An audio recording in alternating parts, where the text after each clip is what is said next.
अंदर आ जाओ बेटा, खेलना काफी हो गया, खाना खाकर सो जाओ।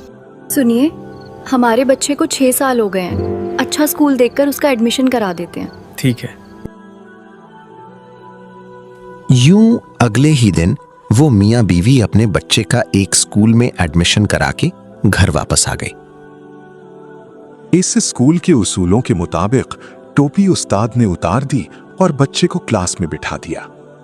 वो नन्हा बच्चा आहिस्ता आहिस्ता दीन के तरीकों से दूर होता गया, यहाँ तक कि नमाज के लिए जाने का वक्त भी उसे न मिल सका।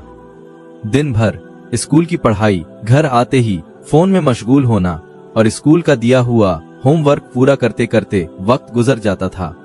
हर रोज थक हार कर वो बच्चा सो जाता था। बेटा चलो मस्जिद नमाज के लिए, हमारे बच्चे के एग्जाम्स हैं, अभी वो नहीं आ सकता, आप लोग जाइए। इसी तरह कई साल गुजर गए।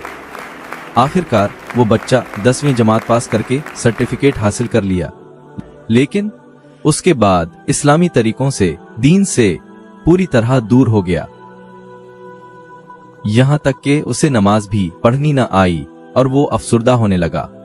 तब उसके दिल में एक सवाल उठा, तालीम तो हासिल कर ली, लेकिन क्या मैंने अपना दीन खो दिया? आजकल के स्कूल्स का माहौल देखकर डर लगता है। हमारे बच्चे के ईमान का क्या होगा? समझ नहीं आ रहा कहाँ एडमिशन करवाएं। ईमान के बगैर हमारे बच्चे जन्नत भी ना जा सकते। परेशान क्यों होते हो? आओ मैं तुम्हें एक ऐसा स्कूल दिखाता हूँ जहाँ दुनिया भी है और दीन भी। स्कूल का टाइम टेबल क्या है? बच्चे आते हैं, सबसे पहले हम्द पढ़ते हैं, फिर क्लासेस शुरू होती है। खाने के वक्त सुन्नत के मुताबिक बाइट कर खाना खाते हैं। उसके बाद बॉयज और गर्ल्स अलग अलग बाजमात नमाज अदा करते हैं। क्लासेस में जाकर उर्दू, अरबी और दीनी तरबियत भी दी जाती है। हम सिर्फ पढ़ाते नहीं, हमारी स्कूल रखने का मकसद बच्चों को दीनी माहौल में स्कूल की तालीम देना है।